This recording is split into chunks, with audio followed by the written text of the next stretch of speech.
Royal academy ગીરના ફરાઈ એક નવા શોમાં આપ સૌનું સ્વાગત છે.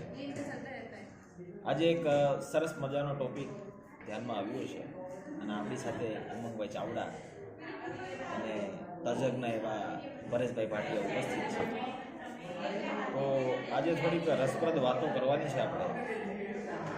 હવે અત્યારના સમયમાં જે ગાંધીજીના મૂલ્યો છે એ ઓછા થતા જાય છે અને નથુરામ ગોડસેની વિચારધારા જોવા મળી રહી છે.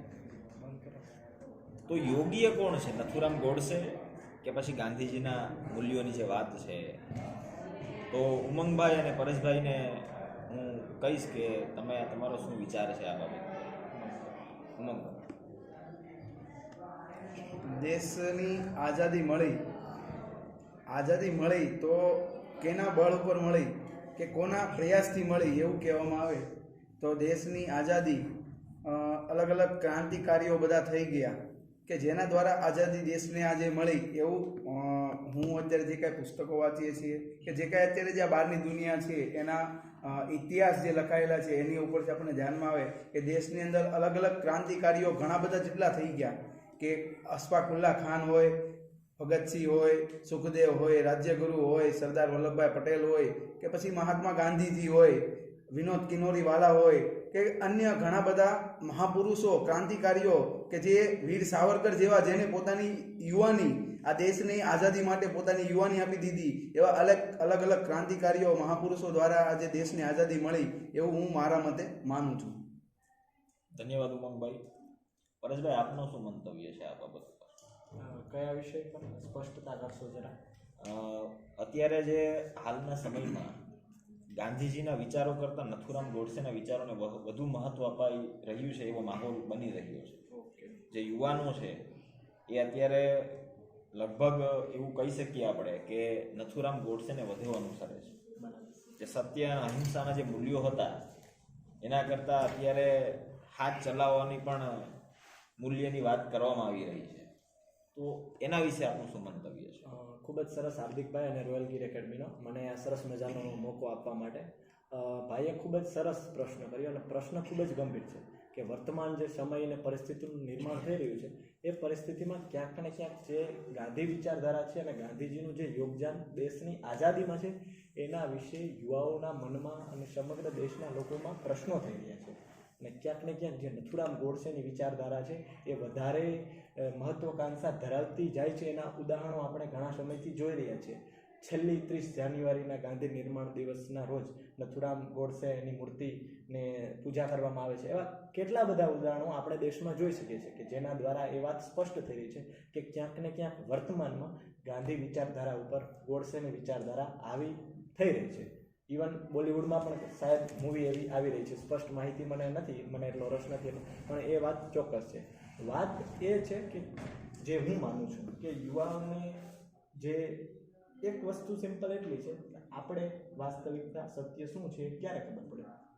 મમ્મી પપ્પા ઘરેથી કહે તો ખબર પડે, શાળામાં વિદ્યાર્થીના શિક્ષકો કહે તો ખબર પડે, સ્કૂલ ઓફિસમાં એના બોસો કહે તો ખબર પડે, અથવા બીજી કોઈ જગ્યાએ એમના ઉચ્ચ લોકો કહે, અથવા ન્યૂઝપેપર વાંચે, પુસ્તકો વાંચે, એમાંથી એને જે જાણકારી મળે એને એ વાસ્તવિક સમજે છે.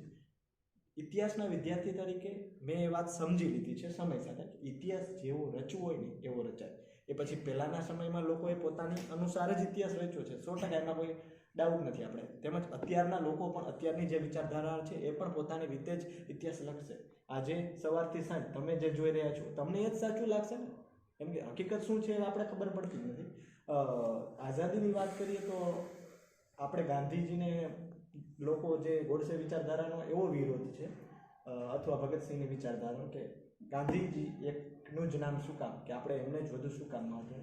હું ચોક્કસ એ વાત સાથે સહમત છું કે દેશની આઝાદીમાં 1857થી લઈ અને 1947માં પહેલાં સશસ્ત્ર ક્રાંતિકારીઓની અઢળક ભૂમિકા હતી. આજે આપણે કેટલા સશસ્ત્ર ક્રાંતિકારીઓને ઓળખીએ છીએ? બહુ ઓછા છે, પણ 50 થી 70 એવા સશસ્ત્ર ક્રાંતિકારીઓ હતા જેમણે શરૂઆત કરી. ત્યારબાદ ગાંધીજી, સરદાર વલ્લભભાઈ પટેલ, સુભાષચંદ્ર બોઝ, જવાહરલાલ નહેરુ, અનેક લોકો દેશમાં થયા અને એમણે મળીને આઝાદી અપાવી. મારું એવું માનવું છે કે ગાંધીજીને શું કામ વધુ મહત્વ મળ્યું તો એની પાછળનું કારણ એ છે કે હું દર્શક મિત્રોને એટલો જ સવાલ પૂછવા માગું છું કે ભારતની વર્લ્ડ કપ કોણે જીતાડ્યો ક્રિકેટમાં? તો નામ માત્ર સચિન તેંડુલકરનું છે. શું બાકીના 10 પ્લેયરનું યોગદાન નહોતું? પણ સચિન તેંડુલકરને એટલા માટે માનવામાં આવે છે, એટલા માટે એમનું નામ લેવામાં આવે છે કેમ કે લગભગ સૌથી વધુ મહત્વ અને ટીમના કેપ્ટન તરીકે એમણે વધુ એ જ વસ્તુને ગાંધીજીએ આઝાદીની વાત કરીએ તો ગાંધીજી એકમાત્ર એવા નેતા હતા કે જે સૌથી લાંબા ગાળા માટે દેશની આઝાદી માટે લડ્યા હતા. દરેક લોકોએ એ પોતાની મહત્વનો ફાળો આપ્યો જ છે, તો ગાંધી એકમાત્ર એવા નેતા જેમણે શરૂઆતથી લઈ મતલબ 1915થી લઈને 1947 સૌથી લાંબા ગાળા માટે દેશને આઝાદી માટે પ્રયત્ન કરવા માટે એટલા માટે એમને પૂછવામાં છે. અને ભગતસિંહની વિચારધારા હોય કે બીજી કોઈ વિચારધારા એ હંમેશા ગાંધી વિરોધી બને છે, જ્યારે મેં વાસ્તવિક એ છે કે ગાંધીના વિચારકો ક્યારે ભગતસિંહની વિરોધ નથી કરતા કેમ કે દરેકના રસ્તા અલગ હતા, પણ લક્ષ્ય એક હતું કે ના દેશને આઝાદી મળવી જોઈએ. અને અત્યારે એવો માહોલ સર્જવા રહ્યો છે કે ભાઈ ગાંધીજીએ ભૂલો કરીને પાકિસ્તાન કે ભારતના ભાગલા પાડ્યા XYZ. એક વાતની સ્પષ્ટતા હું ઐતિહાસિક પુરાવા સાથે રજૂ કરવા માગું છું. 99% લોકો એવું માને છે કે દેશના ભાગલા પાડવામાં ગાંધીજી જવાબદાર હતા, પણ એ વાત યાદ રાખવી જોઈએ કે ગાંધીજી એકમાત્ર એવા નેતા હતા કે જે કોઈ પણ કાળે દેશના ભાગલા ચાહતા નહોતા. પણ સરદાર પટેલ અને જવાહરલાલ નહેરુએ બાપુને એવું કહ્યું જ્યારે લોર્ડ માઉન્ટબેટન યોજના અમલમાં મૂકી બ્રિટિશરો કે ભાઈ હવે ભારત અને પાકિસ્તાનના ભાગલા પાડવાના છે, ત્યારે સરદાર પટેલે અને નહેરુએ એવું નક્કી કર્યું કે હવે ભારત આપણા ભાગમાં આવે તો આપણે એટલું લઈ લઈએ અને આપણે નવો દેશ વસાવીને શાસન કરીએ. પણ ગાંધી એવું ચાહતા હતા કે દેશના ભાગલા ના પડે. પણ ઇવન એમણે ત્યાં સુધી એવું કહી દીધું કે મોહમ્મદ અલી જીના અને ભારતના વડાપ્રધાન અને રાષ્ટ્રપતિ બનવા હું તૈયાર છું જો ભારત અખંડ રહે તો. પણ સરદાર અને નહેરુએ કીધું કે બાપુ અત્યારે આપણે એટલું આવે છે, 5 વર્ષ પછી મોડી આઝાદી મળે એના કરતાં એટલું લઈ લઈએ. ત્યારે બાપુ એવું કહે છે કે તો મને એવું લાગે છે કે હવે હું વૃદ્ધ થઈ ગયો છું અને મારી આ કોઈ વિષયમાં મારી જરૂર લાગતી નથી, એટલે એ નીકળી જાય છે. અને સરદાર અને નહેરુ જે માઉન્ટબેટન યોજના છે સ્વીકારે છે. એટલે જ તમે જોઈ શકો છો 1947 પછી દેશ આઝાદ થયો ત્યારથી બાપુ જીવા ત્યાં સુધી બાપુ ક્યાંય રોલમાં નથી. બંધારણ સભાનું ગઠન થયું કે જ્યાં તજકીય લોકો હતા દેશના ઘડવાના, બાપુ ક્યાંય નહોતા કેમ કે બાપુને ખબર પડી ગઈ હતી કે હવે મારું કંઈ રહ્યું નથી. બાકી બાપુ એક માત્ર જ એવા હતા કે જે દેશના ભાગલા નહોતા પાડવા માંગતા. અને ગોડસે વિચારધારા થઈ તો હવે એમની શું મગજ હશે કે એમની શું બુદ્ધિ હશે તો મને ખ્યાલ નથી અને એમના વિશે મેં રિસર્ચ પણ નથી કર્યું. પણ મારો પ્રશ્ન એ જ છે કે ગોડસે બાપુ ઉપર ગોળી ચલાવી તો એ ગોડસે બીજા અંગ્રેજો ઉપર એટલા વર્ષ સુધી કેમ ગોળી ના ચલાવી? ગાંધી ઉપર ચલાવી કોઈ વાંધો નથી, પણ એક અંગ્રેજ ઉપર ગોડસે ગોળી ચલાવી એવો તમને ક્યાંય પુરાવો મળે છે? જો ના પુરાવો મળતો હોય તો પહેલાં ગોડસેને અંગ્રેજો ઉપર ગોળી ચલાવી જોઈએ, પછી બાપુ ઉપર ચલાવી જોઈએ. Thank you. હું એવું માનું છું તમે જે વાત કરી તો ગાંધીજી સરદાર વલ્લભભાઈ પટેલને જો ભારતના વડાપ્રધાન બનાવે જવાહરલાલ નહેરુની જગ્યાએ તો એ સમયે હું એવું માનું છું કે ભારત અને પાકિસ્તાનના જે ભાગલા પડ્યા એ ન પડે. જો ગાંધીજી જો ધારે તો એને વડાપ્રધાન તરીકે એમનું પદ આપી શકે એવો હતો. એ સિવાય બીજો પણ પ્રશ્ન આપણે હું કરવા માગું છું કે મહાત્મા ગાંધી જો ધારતા હોત તો ભગતસિંહ, સુખદેવ અને રાજ્યગુરુની ફાંસી અટકાવી શકે. જો અટકાવ્યા હોત તો આજે દેશ માટે હજી પણ એ ટૂંકમાં શહીદ ન થયા હોત. કારણ કે જો એ ધારે, કારણ કે પોતે વકીલ હતા, બેરિસ્ટર હતા, અને એ સિવાય અંગ્રેજોએ મહાત્મા ગાંધીજીને પૂછવામાં પણ આવેલું હતું, પણ ગાંધીજીએ એમને જો ફાંસી રોકાવી નથી એ જગ જાહેર છે. એ આપણે જાણવું યોગ્ય રહે. અને હું એવું માનું છું કે ગાંધીજી અહિંસાના માર્ગે આપણને આઝાદી અપાવવામાં એમનો ખૂબ ફાળો છે. પણ હું એવું માનું છું કે ખાલી ગાંધીજીના એકથી આઝાદી નથી મળી. એ તો તમે પણ અને હું પણ અને સત્ય જગ જાહેર છે કે ગાંધીજીના એકના તમને ઓલાથી આપણને આઝાદી નથી મળી, પણ ગાંધીજી સિવાય અલગ અલગ ઘણા ક્રાંતિકારીઓ થઈ ગયા, એના કારણે આઝાદી મળી છે. કદાચ આપણે જે ધારાસભા હતી, ધારાસભાની અંદર બોમ્બ બ્લાસ્ટ કરવામાં આવ્યો તો એને કારણે પણ આજે મને એક જ ઉદાહરણ ધ્યાનમાં આવે છે કે કોઈ એક નાળિયેર છે, નાળિયેરને તોડવું હોય તો નાળિયેરને 3 થી 4 ઘા મારે ત્યારે નાળિયેર તૂટે, પણ છેલ્લો ઘા લાગે એને એમ જ હોય કે મારાથી જ આખું નાળિયેર તૂટ્યું છે. પણ ખરેખર એનો પહેલો ગાય એવું કહેતો હોય છે કે પહેલા ગાયે ખોખરું બનાવ્યું, બીજા ગાયે એનાથી વધારે ખોખરું બનાવ્યું, અને ત્રીજા કે ચોથા ગાયે એને સાવ તોડવામાં આવ્યું, પણ છેલ્લે જે હોય છે એને એમ જ થાય છે કે મારાથી જ થયું છે. હું એવું માનું છું કે આ નાળિયેરની જેમ જ અલગ અલગ ઘણા બધા ક્રાંતિકારીઓએ ઘણા બધા બોમ્બ બ્લાસ્ટ થયા છે, કોઈ ગોળી મારી છે, કાંઈ પણ ટૂંકમાં દેશની અંદર હિંસા કરીને પણ આઝાદી મેળવવામાં એને ખૂબ સારો સહયોગ કર્યો છે. કારણ કે એને કારણે જ આઝાદી મળી હોય. એકલું એવું જ આપણે ન વિચારવું જોઈએ કે ન જાણવું જ જોઈએ કે ગાંધીજીના એકના આધારે જ આપણને આઝાદી મળી હોય, એવું મારું માનવું છે. અને હમણાં આઝાદીના અમૃત મહોત્સવ જે આપણો 75મો આઝાદી કા અમૃત મહોત્સવ થયા, તો મારી આગળ એવા 75 આઝાદીના અમૃત મહોત્સવની અંદર જેને ભાગ લીધા છે એવા 75 આઝાદીના જે લડવૈયા હતા કે જેમના નામ છે હું તમને વાંચીને એકવાર પણ સંભળાવું કે મહાત્મા ગાંધીજી હોય, જવાહરલાલ નહેરુ હોય, સ્વામી વિવેકાનંદજી હોય, તાત્યા ટોપે હોય, વલ્લભભાઈ પટેલ હોય, સરદાર વલ્લભભાઈ પટેલ, છત્રપતિ શિવાજી હોય, સુભાષચંદ્ર બોઝ હોય, ચંદ્રશેખર આઝાદ હોય, રાણી લક્ષ્મીબાઈ હોય, કે ડૉક્ટર આંબેડકર હોય, લોકમાન્ય તિલક હોય, કે મહારાણા પ્રતાપ હોય, સરોજિની નાયડુ હોય, નાના સાહેબ પેશવા હોય, લાલા લજપતરાય હોય, મેડમ ભીખાઈજી, રુસ્તમજી કામા, લાલ બહાદુર શાસ્ત્રીજી, રાજા રાવ તોલારામ હોય, અમર શહીદ હેમુ કાલાણી હોય, દુર્ગા ભાભી હોય, કે પછી ચાપેકર બંધુઓ હોય, કેસરી સિંહ હોય, રામસિંહ કુકા હોય, જતીન બાઘા હોય, ભાઈ પરમાનંદ હોય, પૃથ્વીસિંહ આઝાદ હોય, કે બિરસા મુંડા હોય, કે પછી એમ.એન. રોય હોય. અને એ સિવાય આપને હજી બીજા પણ હું તમને યાદી કરાવું, ઉપેન્દ્રનાથ બંદોપાધ્યાય હોય, ગણેશ શંકર વિદ્યાર્થી હોય, જયપ્રકાશ નારાયણ હોય, રાજેન્દ્રનાથ લાહિડા હોય, બિપિનચંદ્ર પાલ હોય, બારિન્દ્ર કુમાર ઘોષ હોય, રાજા મહેન્દ્ર પ્રતાપ હોય, સોહનલાલ પાઠક હોય, બાબા ગુરુદત્તસિંહ હોય, મદનલાલ ઢીંગરા હોય, ઉધમસિંહ હોય, ભગવતી ચરણ વોહરા હોય, સ્વામી શ્રદ્ધાનંદ હોય, સ્વામી રામકૃષ્ણ પરમહંસ હોય, બહાદુર શાહ જફર હોય, દાદાભાઈ નવરોજી હોય, વિનોબા ભાવે હોય, સુચેતા કૃપલાણી હોય, વિજયાલક્ષ્મી પંડિત હોય, સિયાજીરાવ ગાયકવાડ હોય, વિનોદ કિનોરીવાલા કે જે અમદાવાદના હતા, વિનોદ કિનોરીવાલાજી હોય. ત્યારબાદ સિસ્ટર નિવેદિતા હોય, દુર્ગાબાઈ દેશમુખ હોય, રામેશ્વરી નહેરુ હોય, અને હંસા મહેતા હોય, રેહાના તેલજી હોય, સરલાદેવી ચોધરાણીજી હોય, અને કસ્તુરબા ગાંધી, અને છેલ્લે 76મો એટલે કે વીર સાવરકરજી. આની સિવાય હજી ઘણા બધા જેટલા બધા ક્રાંતિકારીઓના નામ લઈ શકાય એટલી મારી આગળ યાદી છે કે આટલા બધા ક્રાંતિકારીઓના હિસાબે આપણને આઝાદી મળી હોય એવું હું ચોક્કસપણે માનું છું. અને હું એવું પણ માનું છું કે ખાલી અહિંસા દ્વારા જ આઝાદી નથી મળી, હિંસા દ્વારા પણ આઝાદી મળી છે એવું હું મારા મત પ્રમાણે ચોક્કસ માનું છું. તો બીજી એક વાત કે તમે માનો છો કે અહિંસાથી પણ આઝાદી મળી છે અને હિંસા પણ એમાં ભાગ ભજવેલો છે. તો આપણે જો માનવતાના મૂલ્યોની વાત કરીએ તો જે ગાંધીજીની હત્યા કરવામાં આવી નથુરામ ગોડસે દ્વારા, તો એમાં ક્યાંક માનવતાના મૂલ્યોની તો હાનિ થઈ ને, કે જે માણસ સત્ય અહિંસાના બળ ઉપર લડ્યું આજીવન, જેને પોતાની આખું જીવન કાળ એક બુક ઉપર લખી દીધું. બહુ ઘણા ઓછા માણસો હોય કે પોતાની જે વાસ્તવિક છબી છે એ આખા સમાજ સામે રજૂ કરી દે. એવા માણસને આવા રસ્તાથી મારવો તો એ કેટલા અંશે યોગ્ય છે?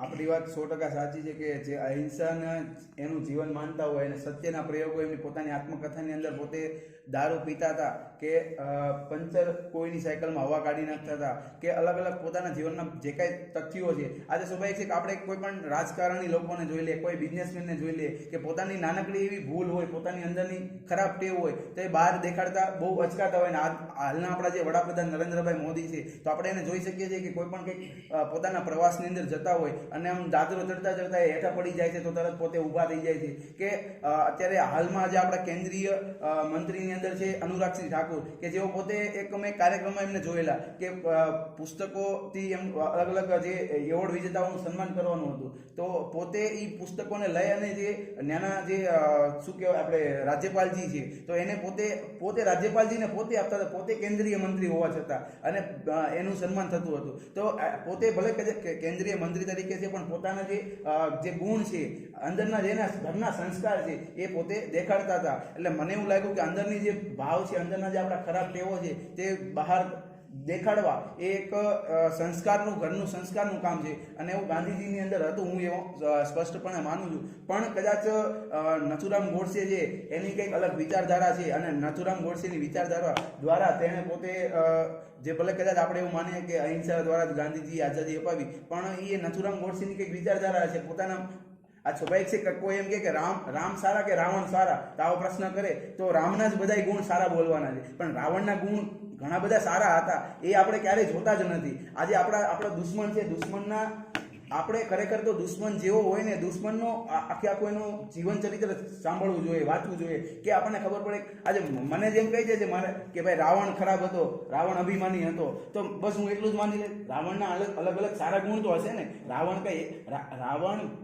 રાવણ ભગવાન રામના હાથે મરવા માટે એને જન્મ તો લીધો હશે ને, આવું મારું સ્પષ્ટપણે માનવું છે. ભાઈએ ખૂબ જ સરસ વાત કરી. જો રાવણના આટલા ગુણ સારા હોય તો તમે અયોધ્યામાં રામભૂમિ કેમ બનાવો છો? રાવણ માટે ભૂમિને રાવણનું મંદિર બનાવો.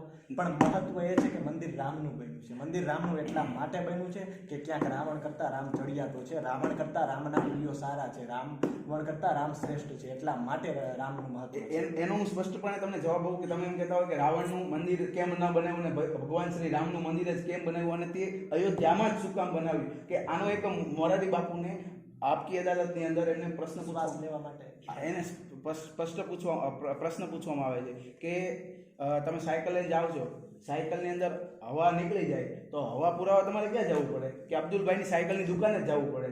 હવા પુરાવા તમારે ક્યાં જવું પડે? કે અબ્દુલભાઈની સાયકલની દુકાને જવું પડે, કે ત્યાં હવાનો સ્ત્રોત છે ને એના દ્વારા, એ મશીન દ્વારા હવા પુરાય છે, હવાના પંપ દ્વારા. તો એવી જ રીતે આજે આપણી આસ્થાનું કેન્દ્ર છે અયોધ્યા. અયોધ્યાની અંદર ભગવાન શ્રી રામનું મંદિર ત્યાં એટલે બનાવવામાં આવે કે એક આસ્થા, ત્યાં જઈએ તો એક તમને શાંતિનો અનુભવ થાય. આજે તમે કોઈ પણ એવા મંદિર છે કે મંદિરની અંદર જાઓ અને તમે બેસો તો તમને શાંતિનો અનુભવ થાય. તમે કોઈ મસ્જિદ છે તો મસ્જિદની અંદર અલ્લાહની બંદગી કરવા જાઓ તો તમને એક શાંતિનો અનુભવ થાય. તેના દ્વારા તમને એક આમ શાંતિ થાય જીવનની અંદર, કે તમે બહારની દુનિયામાં જ કેમ ત્યાં કોઈ પૂજાપાઠ નથી કરતા, તમે ત્યાં જ શું લેવા કરો છો? મંદિરોની અંદર, મસ્જિદોની અંદર કે ચર્ચોની અંદર.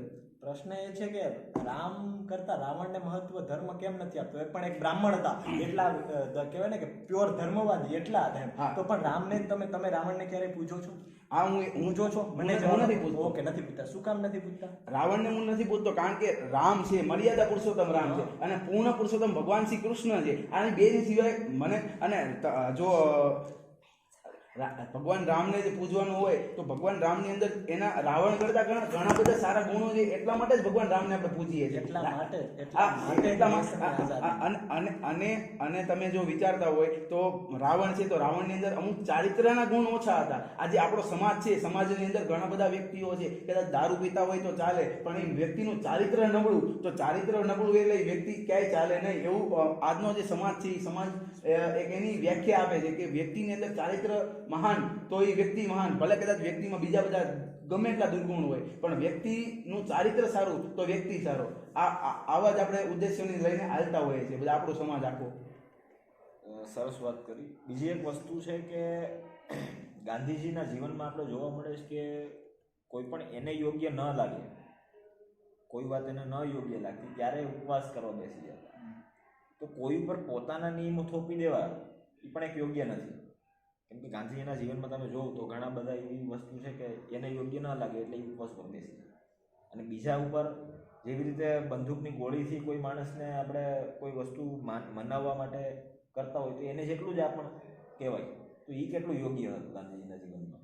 ઓકે, ચોક્કસ. ક્યારે પણ એવી આપણી સામે એવો પ્રશ્ન થતો એટલે ગાંધીજી ઉપવાસ ઉપર બેસી જતા, પણ એ પોતે બેસતા. એમણે ક્યારેય એવું નથી કીધું કે મારી સાથે તમે જોડાવ. લોકો એમની સામેથી જોડાતા હતા. ક્યારેય એમણે એવું નહોતું કીધું.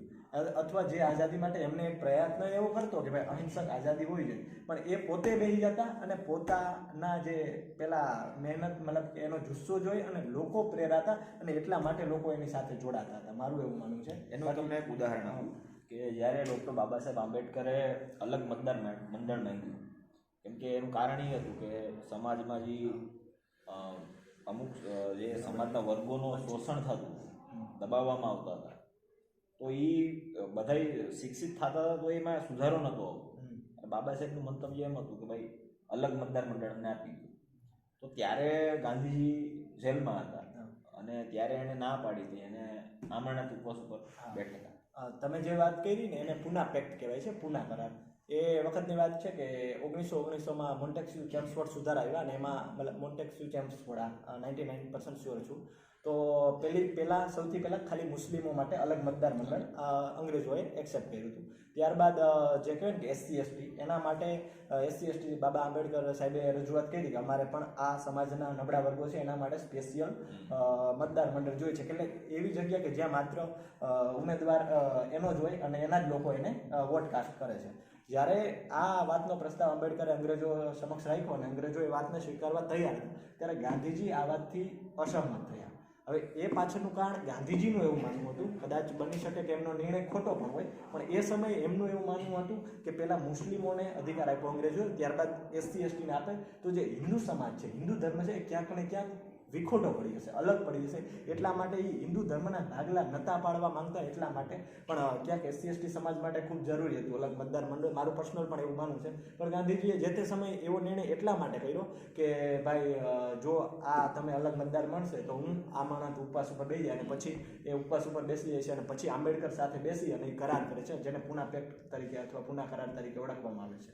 આપે જે સૌ પ્રથમ જે સવાલ કર્યો કે ક્યાંક ગાંધીજીની વિચારધારા છે અને ક્યાંક નથુરામ ગોડસેની વિચારધારા છે, તો એમાં બેને નથુરામ ગોડસેની વિચારધારા હાલના અત્યારના જે 21મી સદીના યુવાનો છે એ કેમ એને સૌથી વધારે પ્રાધાન્ય આપતા હોય છે, તો મારું એવું માનવું હતું કે નથુરામ ગોડસેની જ્યારે હત્યા કરવામાં આવી, નથુરામ ગોડસે ગાંધીજીની જ્યારે હત્યા કરી ગોળી મારીને, ત્યારબાદ નથુરામ ગોડસેના ટૂંકમાં એમનું ઘર છે અથવા પૂનાના જે બધા ત્યાંના બ્રાહ્મણો પરિવાર છે, ત્યાંના ઘરોની અંદર લૂંટપાટ ચલાવવામાં આવી, બહેનોની માથે બળાત્કાર કરવામાં આવ્યું. આવું અત્યારે પુસ્તકોની અંદર મેં ઘણી બધી જગ્યાએ જોયું છે કે નથુરામ ગોડસે ગાંધીજીની ખાલી ભલે હત્યા કરી દીધી, પણ એની પાછળ પછી આના આખા પરિવારને અને બ્રાહ્મણો પરિવારની લૂંટપાટ ચલાવી, બળાત્કાર કરવા, આવું બધું કૃત્ય કરવામાં આવ્યું. અને એક એ પણ મને ધ્યાનમાં આવે છે કે આપણો સનાતન હિન્દુ ધર્મ છે એની અંદર આપણે 3 વસ્તુ લખેલી છે કે સામ, દામ અને દંડ અને ભેદ. કે સામ એટલે સમજાવવાથી માને, સામ, દામ, દંડ અને ભેદ છેલ્લે પછી ન જ માને તો એનો કોઈ પણ હિંસાથી જ એનો છુટકારો છે, એવું આપણે ઋષિમુનિઓએ સામ, દામ, દંડ, ભેદ આપણા બધા ભગવાનો તમે જોઈ લો તો એક હાથમાં શસ્ત્ર છે ને એક હાથમાં શાસ્ત્ર છે. એટલે કે એના દ્વારા જ પેલા શાસ્ત્રથી સમજાવે, શાસ્ત્રથી ન સમજે તો તેને છેલ્લે શસ્ત્રથી સમજાવતા હોય. તો કદાચ આપણી જે આઝાદી છે તો આઝાદીની અંદર અહિંસા દ્વારા ગાંધીજીએ આંદોલન કર્યું અને આઝાદીની ચળવળો ચલાવી, પણ કદાચ અમુક જેવા અંગ્રેજો એવા હતા કે જેને સામ, દામ, દંડ, ભેદની રીતિ તેને અપનાવવા પડતા હોય, તો એવાને માટે ભગતસિંહ છે કે જેમણે આ રીતિ અપનાવી અને એને કારણે જ કદાચ ભગતસિંહ છે, સુખદેવ છે, રાજ્યગુરુ છે કે નથુરામ ગોડસે છે કે જેને કારણે આજના યુવાનોની અંદર એકદમ લોકપ્રિય થયા હોય એવું મારું માનવું છે.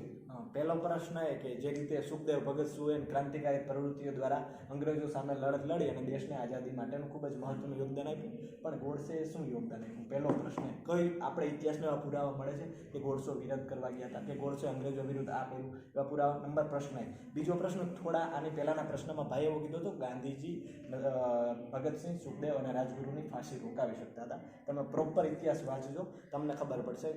પહેલી વાત એ હતી કે ભગતસિંહે જાતે જાણીને કૃત્ય કર્યું એ એટલા માટે કર્યું હતું. ભગતસિંહ પોતે પોતાના પત્રમાં લખે કે આ દેશના લોકો મૂંગા, બેરા, અંધરા છે, એને કંઈ ખબર નથી, સૂઈ ગયા છે કે આપણા ઉપર અંગ્રેજો રાજ કરે છે અને આ દેશના લોકોને જગાડવા પડશે ને તો એના માટે કંઈક આવું કૃત્ય કરવામાં આવશે. એટલા માટે અને ભારતને તો બમ ફોડીને ભાગી શકતા હતા, પણ એ ભાગ્યા નહોતા, કેમ કે જો એ ભાગત તો કંઈ ફરક ના પડે લોકોને, પણ એટલા માટે ગિરફ્તાર થયા લોકો કે દેશ જોઈ કે આ મારા કોઈ યુવાને આવું કૃત્ય કર્યું છે, એટલા માટે દેશને ખબર પડી. અને તમે વાત કરી કે ગાંધીજી ફાંસી રોકાવી શકતા, તો તમે સર્ચ કરજો અથવા જાણજો, ગાંધીજી જો ફાંસી રોકાવી શકતા હોય તો એમણે લેટરમાં પણ લખેલું છે કે હું ગુલામ બનવા, જે વાઇસરોય હતા ને જે તે સમયના, કે હું ગુલામ બનવા પણ તૈયાર હું, જો તમે આ યુવાઓને ફાંસી રોકાવી શકતા હોય તો, અને ફાંસી તમને ખબર હોય તો.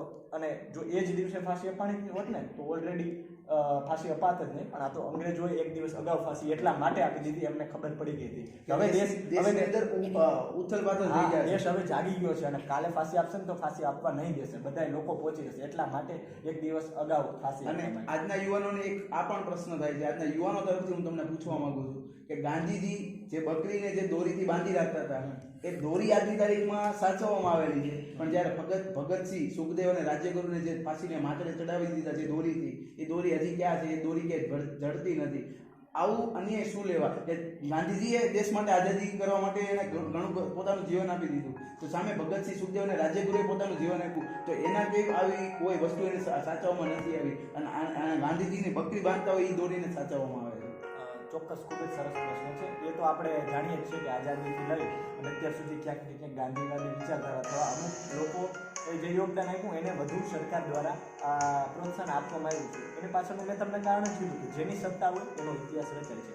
એટલે એ કોંગ્રેસ સત્તામાંથી એટલા આવશે એટલે એમણે પોતાના જ અમુક લોકોને વધારે ઇતિહાસમાં મહત્વનું, એ પછી જે તે સમયના લેખકો હોય એને જ મહત્વનું. વર્તમાનમાં જે લેખકો છે એ ગાંધી વિચારધારાને બધું વિરુદ્ધમાં જ લખે, એટલે એક સ્વાભાવિક વાત છે કે એના કોઈ બીજી કોઈ મારું એવું માનવું છે કે એને લેવા દેવા નથી હવે. અને ગાંધીજીની બકરીની દોરી હોય તો પર્સનલ જે હું જે રીતે સમજું છું એ રીતે એ બહુ મને તો ભરોસો નથી આપતો. ભલે લોકો કહેતા હશે કે અમે મ્યુઝિયમમાં હાંચ્યું છે, પણ હું એ વાત માનવા તૈયાર નથી કે એ જ દોરી ખરેખર હશે.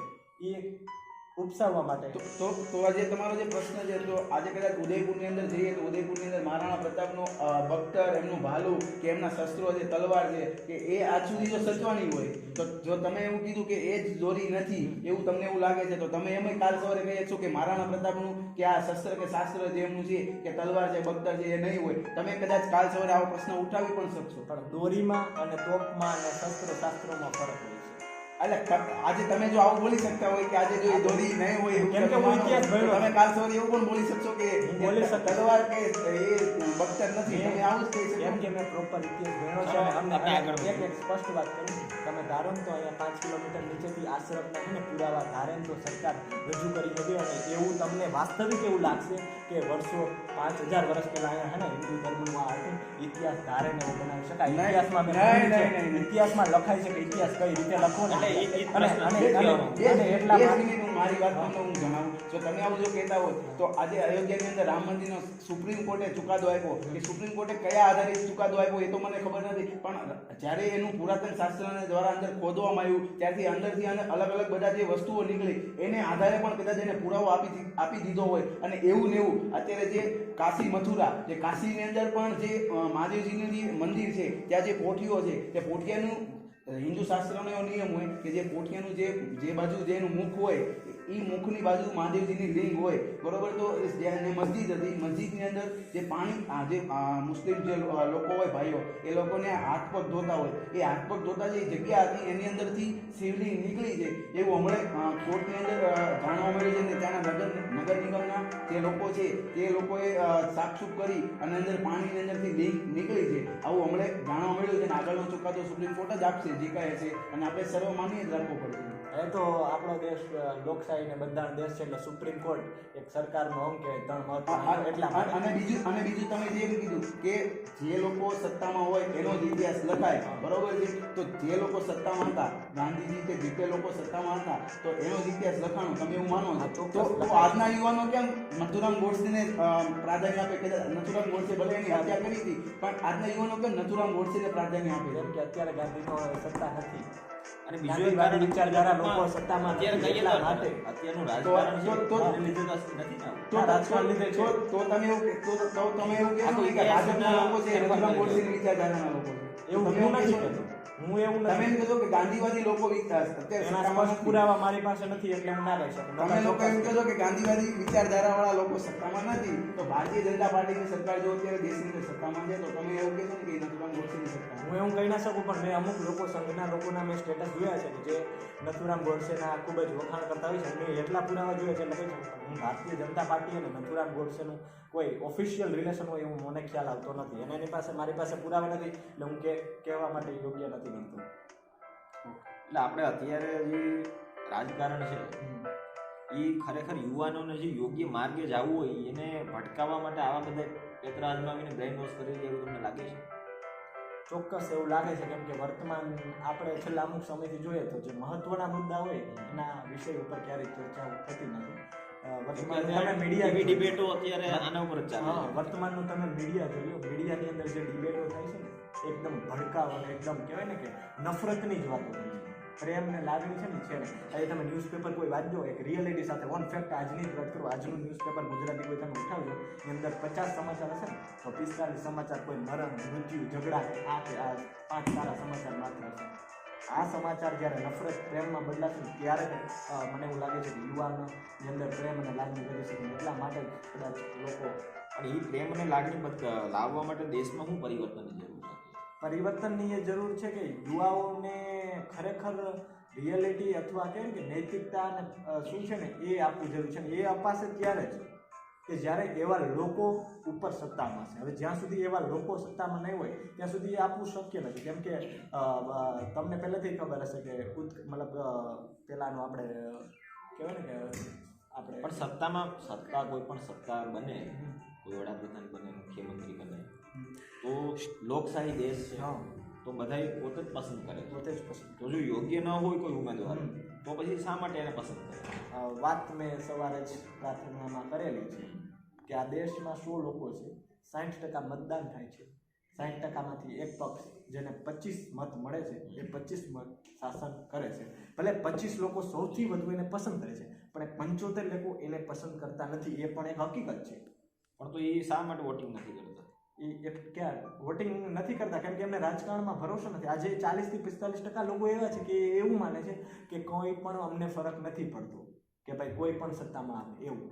એ અવેરનેસ છે, જાગૃતતા. અને એટલા માટે નથી પડતો કેમ કે એમને પણ ખબર છે કે આ નેતાઓને કંઈ ફરક નથી પડતો, એટલા માટે એમને રાજકારણમાં રસ જ નથી. અને બીજી એક વસ્તુ કે અત્યારનું જે સોશિયલ મીડિયા છે એ આખું યુવાનોનું બ્રેન વોશ કરતું એવું જ નથી. કેમ કે અત્યારે એમાં હિન્દુ રાષ્ટ્રનું એવું જ દેખાડવામાં આવે, તો એ વધારે આને અસર કરવાનું પરિબળ એ ગણી શકાય અત્યારે.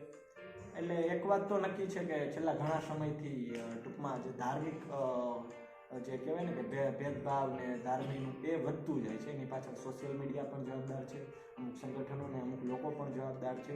અને એમનું માનવું બની શકે કે સાચા, પણ એમનું માનવું એવું છે કે હિન્દુસ્તાન એ હિન્દુ ધર્મનો દેશ છે, હિન્દુ લોકોનો દેશ છે. અને જ્યારે આપણે દેશના સર્વોચ્ચ કાયદાની વાત કરીએ તો બંધારણ છે ને એમાં એવું કીધું છે કે દરેક ધર્મો સરખા છે. પણ જો મારું એ બાબત ઉપર મારું એટલું જ માનવું છે કે કંઈ વાંધો નહીં, જો તમારે હિન્દુ ધર્મ જ રાખવું હોય તો પહેલાં તો દરેક લોકો જે બીજા ધર્મના છે ને એમને પ્રેમથી, શાંતિથી એના માટે કોઈ અલગ વ્યવસ્થા કરો, કોઈ પણ, અને પછી તમે હિન્દુ ધર્મ રાખો, એમાં કોઈ પ્રોબ્લેમ નથી. એકવાર તમે ઓફિશિયલી કરો કે અમારો ધર્મ હિન્દુ, આ દેશ હિન્દુ દેશ છે માત્ર ને માત્ર, જો એ ત્યારે શક્ય થશે તો કોઈ પ્રોબ્લેમ નથી. પણ આમ દરેક માટે છે, અને આમ પછી ધર્મને અંદર લડાઈઓને વધતું જાય, એનાથી કોઈ ફાયદો નથી. મારો સિમ્પલ એટલો કે માણસને તમે જો, કેમ કે દરેક લોકો સારા ના હોય, એમ વસ્તુ એ છે. કોઈ એક ધર્મથી કોઈ મને તો એ વાતનો ડર છે, ઇતિહાસમાંથી હું શીખું છું એટલા માટે, કે માની લો કે કાલ સવારે બધા જ ધર્મ ભારતમાંથી જતા રહ્યા, માત્ર ને માત્ર એક હિન્દુ ધર્મ રહેશે. અને જ્યારે ધર્મની વાત થાય ને કે હિન્દુ મુસલમાનની, તો એ એક ભાગલા કહેવાય, ભાગલા. તો જ્યારે ધર્મ બહાર નીકળશે ને ત્યારે બીજા ભાગલા પડશે, અને એ ભાગલાના કારણે જ અમુક લોકો વર્ષોથી સત્તા કરે છે. પછી કોંગ્રેસવાળા હોય કે ભાજપવાળા હોય, દરેક લોકો આ જ વાતને પકડી રાખે છે કે ભાગલાથી એનું ચાલે. અને એ વાતની હું ખાતરી આપું, ઇતિહાસમાં આપણે જોયું છે કે કદાચ માની લો બધા ધર્મ ભારતમાંથી જતા રહીએ ને તો આ દેશ પાછો જાતિમાં વિભાજિત થઈ જ જવાનો છે. કેમ કે લોકોને એના વગર ચાલતું જ નથી. પ્રશ્ન એ છે ને એનાથી જ એનો ધંધો ચાલે. સરસ વાત કરી. તમે જે વાત કરી કે ધર્મની જે વાત કરો છો અત્યારે તમે, તો હું એવું માનું છું કે હિન્દુ રાષ્ટ્રની જો તમે કલ્પના કરતા હોય તો હિન્દુ રાષ્ટ્ર શું લેવા લોકો બનાવતા હોય એના માટે જે તમે જેમ વાત કરો છો ને, તો એના ઉપર હું તમને કહી શકું કે આજે તમારા આપણા જે સનાતન હિન્દુ ધર્મ જે છે એનું જે તમે પુરાતન કાળ જુઓ, એની અંદર તમે જેમ કહો છો કે જાતિની અલગ અલગ વ્યવસ્થા છે, તો એની અંદર સૌથી પહેલા 4 જ જાતિ છે, વર્ણો છે, જાતિનો વર્ણ. અને જે બાકીની જાતિ પાડવામાં આવી એ વ્યવસ્થાના ભાગરૂપે હતી, નહીં કે એને જાતિની તમે બનાવી દીધી. હા, વ્યવસ્થા કોણ બનાવે છે? માણસ જ બનાવે છે, માણસ જ ભાગલા પાડે છે. પ્રશ્ન તો એ છે ને. તો આજે ગાંધીજી જ્યારે દેશની આઝાદી મળી ત્યારે જ કેમ મુસ્લિમો લોકો માટે પાકિસ્તાન અલગ દેશ બનાવવામાં આવ્યો, એનો કેમ ભારત અને પાકિસ્તાનના ભાગલા પાડવામાં આવ્યો. અને તમે એ સિવાય જો હજી આજના જે યુવાનો કે આજના કોઈ પણ લોકો હિન્દુ રાષ્ટ્રની જો કલ્પના સેવતા હોય, તો હું એવું માનું છું કે મુસ્લિમ કન્ટ્રી અત્યારે વિશ્વની અંદર કેટલા છે? 7 થી 8 મુસ્લિમ કન્ટ્રી છે કે જ્યાં મુસ્લિમ દેશ તરીકે ઓળખાય છે સંવૈધાનિક રીતે. તો ભારતની અંદર તો ભારતની અંદર જ્યારે મુસ્લિમો અને ખ્રિસ્તીઓ આવ્યા એની પહેલાથી ભારત બિન સાંપ્રદાયિક જ દેશ છે, એની અંદર હિન્દુ મુસ્લિમ અને બધા રહેતા જ હતા.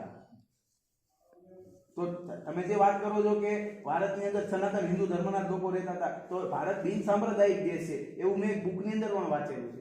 તો હું એ જ કહું છું ને, પહેલાથી બધા એ જ છે. હા, તો તમે જેમ કીધું કે ભારતની અંદર હિન્દુ લોકો બધા છે, એમ હિન્દુ લોકો છે ને, એ ભારતનું નામ હિન્દુસ્તાન છે, એટલા માટે લોકોને એવું લાગે છે કે હિન્દુ પણ એ તો ગમે નામ હોય, નામ ઉપરથી થોડી ખબર પડી. ઉપરથી નામ શેના ઉપરથી પડે?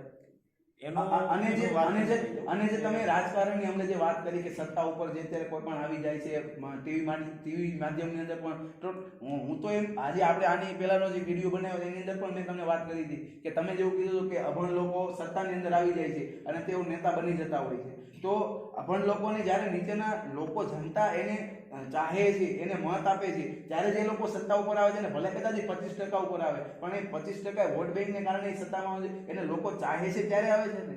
લોકો જો ચાહે નહીં, લોકો અભણને ન ચાહે, ભણેલાને ચાહે તો તે લોકો આવી નથી શકતા.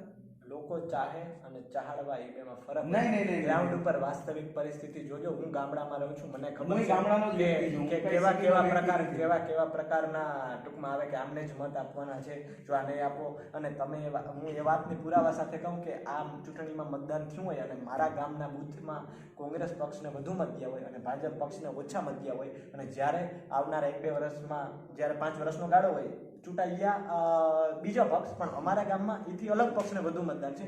જ્યારે ગામના કામ માટે જ્યાં જાય છે ને ત્યારે ઓન રેકોર્ડ આમ પેપરમાં દેખાડે છે કે તમારા ગામે અમને મત નતો આપ્યો એટલે તમારું કામ નહીં થાય, તમે અમને ક્યારેય મત નથી આપતા. બાકી જો એટલા માટે ચૂંટણી કમિશન ઉપર કે ચૂંટણી પ્રક્રિયા ઉપર જો તમે આ વાંધો ઉઠાવતા હોય તો ક્યાં વાંધો થયો? અરે તમે જે આજે જેને મત આપ્યા છે એ જ સત્તા ઉપર આવે છે ને. મત નથી દીધા તો એ સત્તા ઉપર નથી જ આવતા. તો એમ તો તમે જેમ કીધું કે ખરાબ લોકો અત્યારે સત્તા ઉપર આવી જાય પણ છે, તોય દેશના વડાપ્રધાન એવું કહે છે કે 70 વર્ષ સુધી આ લોકોએ દેશને બરબાદ કર્યો, તો એને લોકો દેશના લોકોએ ચૂંટ્યા છે ને 70 હા એને ચૂંટાય છે. તો પછી અને જો તમે એવું કહેતા હોય યુવાનો માટે અત્યારે જે સરકાર છે કોઈ પણ સત્તામાં જે કામ નથી કરતા તો પરીક્ષા પે ચર્ચા છે, અલગ અલગ ઇનોવેશન ફેરનું આયોજન છે, એ બધું સરકાર જ કરે છે. યુવાનોની જાગૃતતા માટે જ કરે છે ને. પરીક્ષા પે ચર્ચા કરવાથી નહીં, પરીક્ષા લેવાવી જોઈએ. 22 પેપર ફૂટી જાય છે ત્યાં સુધી પરીક્ષા પે ચર્ચા કરવાનો કોઈ મતલબ નથી ભાઈ. હા એ વાત સાચી છે. એ તો અને આવું એક રાજ્યમાં નથી, ગુજરાતની વાત નથી, કોંગ્રેસની સરકાર રાજસ્થાનમાં છે ત્યાં પણ આવી જ પરિસ્થિતિ. હા આવી જ પરિસ્થિતિ. પ્રશ્ન પક્ષ સામે નથી, આવા જે ઢોંગી નેતાઓ જે રાજ કરે છે કોઈ પણ પક્ષ નહીં. હું આજની તારીખમાં હજુ તમને કહું છું કે સ્વાભાવિક છે ગામ હોય ને ઉકેડો હોય, બરોબર છે, બધા લોકો સારા હોય એવું હું નથી માનતો. ગામ હોય ને ઉકેડો હોય, સ્વાભાવિક છે લોકો સત્તા ઉપર છે, પણ અમુક નીચેના કર્મચારીઓ છે એની નીચેના પણ અમુક કર્મચારી છે કે જે ખરેખર ભ્રષ્ટાચાર કરે છે, જેને કારણે જ આવા બધા મોટા મોટા કાંડ થાય છે અને આપણી જેવા યુવાનોનું ભવિષ્ય જોખમાય છે. કે જે સવારથી 5 વાગ્યાથી સાંજે 12 વાગ્યા સુધી તૈયારી કરે અને પેપર ફૂટેલા એને દુઃખ એને થતું હોય. હું સમજુ છું, હું તૈયારી કરું છું, મને ખબર છે. એ આપણે જાણી શકીએ છીએ. આપણે એટલે એ પછી કોઈ પણ સરકાર હોય એ નીચલા અધિકારી જ કરે છે, પણ એ રોકવા માટે શું કરવું જોઈએ સરકારે? એ રોકવા માટે કોઈ કાયદો લાવવો પડે અને કાયદો સરકાર નહીં લાવે. કેમ કે ખબર છે કે યુવાનો મરેલા છે. આ યુવાનો જ્યારે ભગતસિંહનો રસ્તો અપનાવશે ત્યારે સરકાર જાગશે. એટલે મારો પ્રશ્ન એ છે, ભગતસિંહનો રસ્તો અપનાવવાની જરૂર છે, ગાંધીજીનો રસ્તો અપનાવવાની જરૂર નથી. ગાંધીજીમાં માનતા ગાંધી ચિંધ્યા માર્ગે આંદોલન કરવાની જરૂર નથી. હવે ભગતસિંહના ચિંધ્યા માર્ગે આંદોલન કરે ત્યારે એને સફળતા મળશે. આજે દેશમાં ગાંધીના વિચારકો વધુ છે કે ભગતસિંહના વિચારો વધુ ભગતસિંહના છે. અને એક વાત હંમેશા યાદ રાખવી કે જે યુવા હોય ને એ હંમેશા હે ને ભગતસિંહનો વિચાર હોય. તમે બાયોલોજીકલ ફેક્ટ વિચારો, ગાંધી 50 વર્ષના ડોસા હતા, એ કોઈ દી છે ને આમ ધારી ક્રાંતિ કરવા ના નીકળી કે ભગતસિંહ 22 વર્ષનો યુવાન હતો એટલે એનું શરીર તાકાતવાળું એટલે એને ક્રાંતિ કરી. ગાંધીને ખબર મારું શરીર 50 વર્ષનું, હું ધારીને તો 5 કિલોમીટર કંઈ આમ જ્યાં ત્યાં આમ કંઈક ગમે કરી નાખ્યું. એટલા માટે એ ને અહિંસાનો રસ્તો અપનાવે. બાયોલોજીકલ બોડીનું રીઝન તમે સમજો આવી તો કેટલી વસ્તુ ફોલોઅર પોતાના સમકક્ષમાં એટલા માટે ગાંધી ધારણ તો ક્રાંતિનો રસ્તો ના અપનાવી, કેમ કે એમનું શરીર એનો સાથ નથી દેતું. એ તો એના વિચારો. આપણે અહીંયા આ શોને પૂરો કરીએ છીએ. બસ તમારે ખાલી અત્યારના યુવાનોને શું કહેવું છે કે કયા મૂલ્યો અપનાવવા જોઈએ જે ખરેખર આપણા યુવાનોને, આપણા દેશના યુવાનોને જરૂર છે? તો એ વાત તમે કહી દો, પછી આપણે અહીંયા પૂર્ણ કરીએ. આજના યુવાનોને હું તો એક સંદેશો આપવા માંગુ છું કે દેશની અંદર તમે જે દેશમાં રહ્યો છો, જે દેશનું ખાવ છો, એ દેશને ચાહો. એટલે કે રાષ્ટ્ર હશે તો આપણે બધા હશું. એટલે રાષ્ટ્ર સર્વોપરી ઇદમ મમ રાષ્ટ્રાય સ્વાહા. એટલે રાષ્ટ્રને ચાહો અને રાષ્ટ્રને ચાહી અને તમે પોતાનું જીવન ગુજારિશ કરો, એવી આજના યુવાનોને હું સંદેશ આપવા માંગુ છું. મારું એવું માનવું છે કે ઘણી વખત આપણે જ્યારે રાષ્ટ્રની કોઈ પણ કમી હોય ને એના વિશે વાત કરતા હોય ત્યારે તમને એવો ટેગ મળે છે કે રાષ્ટ્ર વિરોધી. પણ મારું એવું માનવું છે કે હું રસ્તા ઉપર જાઉં છું, કાગળિયું નીચે પડ્યું છે અને હું ડસ્ટબિનમાં ફેંકું છું તો હું રાષ્ટ્રનો સાચો નિર્માતા છું. હું કોઈ વડીલ રસ્તા ઉપરથી પસાર થતો હોય અને એને મદદ કરું તો હું રાષ્ટ્રનો નિર્માતા છું. રાષ્ટ્રની ખામીઓ વિશે હું જાહેરમાં બોલું છું તો હું રાષ્ટ્ર વિરોધી નથી. એટલે તમે નૈતિક મૂલ્યો છે, ગ્રાઉન્ડના યુવાઓને એટલું જ કહીશ કે ગ્રાઉન્ડના જે મોરાલિટીના મૂલ્યો છે કે જે રાષ્ટ્ર માટે જરૂરી છે, રાષ્ટ્રના વિકાસ માટે જરૂરી છે, એ મૂલ્યોને તમે પકડી રાખો. પછી લોકો ભલે તમને રાષ્ટ્ર વિરોધીનો ટેગ આપે કે ના આપે, કેમ કે તમને હક છે, અધિકાર છે બોલવાનો, અને એ તમારે માંગીને રહેવાનો છે ને રહેવાનો છે. Thank you so much. Bharat માતા કી જય. થેન્ક યુ, ખૂબ ખૂબ ધન્યવાદ. આવા અવનવા વિડીયો આપણી ચેનલ પર આવતા રહેશે. ચેનલને લાઇક, શેર અને સબસ્ક્રાઈબ કરવાનું ના ભૂલતા. ફરી મળીશું.